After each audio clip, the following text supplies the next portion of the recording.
فيديو النهاردة هيكون عن شوي السمك ودس الرز على البوتاجاز بطريقة سهلة جدا. هنعمل النهاردة السمك الروسي أو السمك المكاريل وصينية رز مدسوس في الفرن على البوتاجاز طبعا ده كله. للي ما بيعرفش بقى يشتغل على البوتاجاز تعالوا نشوف هنعمل ايه الفيديو الجميل ده ازاي. أول حاجة هنجيب صينية ونحط فيها كمية الرز بتاعتنا على حسب حجم الصينية بتاعتك. طبعا الرز ده مغسول ومنقوع. هنبدأ نضيف عليه اللبن ده كامل الدسم ما شاء الله بالقشطة بتاعته. هبدأ ان انا اضيف كمية اللبن كلها وطبعا الرز كان فيه شوية مية صغيرين برضو لان لازم نضاف عليه برضو شوية لبن. هبدأ ان انا اضيف الملح واقلب طبعا السمنة مش هتتحط الا لما الرز يطلع من الفرن يتحط بقى كده على وشه السمنة علشان خاطر ما يبقاش مكتوم معانا ويبقى مفرفر وجميل. هبدأ احطه في الرف اللي تحت الشواية بالظبط واخلي الشواية نارها عالية جدا علشان ياخد معانا اللون الذهبي الجميل اللي كأنه طالع من فرن الغاز بالضبط. وده بقى الشكل النهائي ليه لما طلع من فرن البوتاجاز. حطيته على نار هادية كده على عين البوتاجاز اللي عندي كانت أصغر عين عندي ووطيت النار خالص وسيبته كده. وبدأت ان انا اخرمه بظهر المعلقة علشان خاطر اضيف بقى السمنة موجود سمنة موجود زبدة موجود سمنة فلاحي اللي موجود عندك. انا ضفت عليه زبدة فلاحي. وبدأت ان انا بعد ما خرمت كده ضفت بقى مكان الاخرام دي الزبدة. وغطيته بقى غطيت الصينية وسيبته على نار هادية كده براحته خالص حوالي ربع ساعة بالكتير يشرب بس السمنة بتاعته كده ويبقى مفرفر كده وجميل معانا. وأول ما ريحته تطلع كده اعرف على طول ان هو استوى معانا وبقى جاهز على طول للأكل. نبدأ بقى نشوف السمك بتاعنا.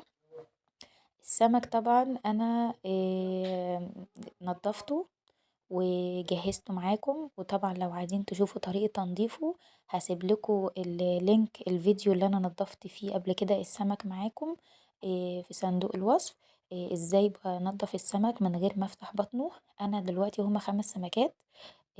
انا نضفت ال5 من غير ما افتح بطنهم بس واحدة بس اللي فتحت بطنها عشان اوريها من جوه ايه وانا منضفاها بجد جميلة خالص وتنظيف يعني ما شاء الله نضيفة جدا وجميلة. وهو ده بس السمك اللي انا بفتحه ما بفتحهاش من اولها لاخرها بيبقى بس السمك ده. وتعالوا بقى نشوف الخضار انا جبت الخضار ده هقطعه بقى معاكم بالشكل ده. وده الشكل النهائي بعد ما قطعت الخضار انا جبت بصلة كبيرة. جبت طماطمتين. جبت قرن شطة وفلفل رومي وبدأت وجزراية وخضرة.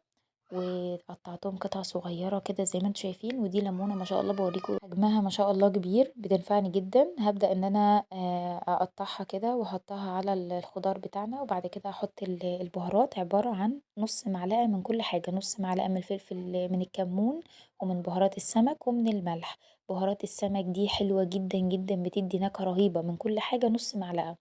وبعد كده هبدأ ان انا اضيفهم على وبعد كده أبدأ أقلب كويس لحد ما البهارات بتاعتنا يعني تندمج قوي مع الخضار يشرب البهارات كويس جدا. وبعد كده هبدأ ان انا اضيف الليمونة. الليمونة ما شاء الله بتعجبني قوي حجمها ما شاء الله هي من الأرض بتاعت حماية. ربنا يزيده من فضله يا رب. ميتها بتبقى كتير وبتبقى جميلة جدا أنا بحبها قوي قوي كمان أكتر من الليمون الصغير اللي احنا بنجيبه من السوق ده. أنا باحب الليمون ده جدًا وباستعمله على طول في كل حاجة يعني. هابدأ إن أنا يعني الليمونة واحدة من ديّة بقيمة 4 أو 5 من الليمون الصغير والله. هابدأ إن أنا أضيف الليمونة كلها وبعد كده أقلب بقى كويس وأضيف معلقة زيت. وبعد كده أبدأ إن أنا بقى إيه، أحشي السمك وفي الوقت اللي أنا باعمل معاكم بقى التمليحة. التمليحة دي عبارة عن إيه، البهارات التتبيلة اللي فاضلة من حشي السمك عليها راس توم صغيرة. وطبعا الملح على حسب رغبتك. وطبعا انتي بقى بتضربيهم في الخلاط لحد ما يبقوا معاكي بقى التملحة الجميلة اللي انتي عارفاها. طبعا هنا السمك انا طلعت دور ودخلت اخر دور كانوا سمكتين بس. ما شاء الله بوريكوا السمك قد ايه سمين وجميل مطلع نسبة دهون فظيعة شايفين الدخان. طبعا انا الميزة عندي ان الجريل ما بيطلعش طبعا هو مقفول بيتقفل فما فيش دخان بيطلع وكمان مشغلة الشفاط عندي. فلا يمكن تلاقي ريحة ودي أهم حاجة طالما هتشوي في البيت. وتاني حاجة أنا باوريكم إن السمكة اللي مقفولة والسمكة اللي مفتوحة يعني هياها، السمكة ما شاء الله علشان الجريل سخن أوي فالسمكة بتتشوى بسهولة وفي نفس الوقت برضه عمرها ما هتلزق مني، دي طبعًا كان تاني دور في شوي السمك. بس أنا باقول لكم نصيحة يعني ما تقلبيش السمكة على وشها التاني إلا لما تتأكدي إن الوش اللي هي عليه ده خلاص اتشوى تمامًا علشان ما تتهراش منِك و و و وتفُك منِك وأنتِ بتشويها. تمام، أنا لما اتأكدت خلاص إن هي اتشوت بدأت إن أنا أديّرها، وطبعًا باديّرها وأنا قافلة الجريل يادوب بس باديّره الناحية التانية كله كده، وبافضل بقى معاها لحد أما تتشوى، على فكرة ما بتاخدش مني وقت والنار لازم تكون عالية. وطبعًا اللي مفتوحة ديّة عشان الصاجة الجريل سخن جدًا لا يمكن طبعًا إن التتبيلة هتقع منه، هو خلاص مسكت على كده وما شاء الله زيها زي اللي ما اتفتحتش بطنها خالص كأنها ما اتفتحتش أصلًا. أهم حاجة إن الصاجة تكون سخنة، الحاجة اللي هتشوي فيها تكون سخنة جدًا، وما تقلبيهاش على ضهرها إلا لما تتأكدي إن خلاص الناحية دي اتشوت تمامًا عشان ما تتهريش. دي كانت نصيحتي يعني. وطبعًا الجريل عشان مقفول ما فيش أي دخان طالع شقتي والشفاط مفتوح زي ما قُلت لكم، فدي برضه كانت ميزة تانية. ما فيش شفاط، افتحي الشبابيك واقفلي الجريل أهم حاجة عشان الريحة. وتعالوا بقى نشوف الشكل النهائي للطبق وللرز المدسوس. ده كان الشكل النهائي بعد ما شويته وحطيت فيه التمليحة، ما شاء الله بجد الطعم روعة والشكل جميل أوي.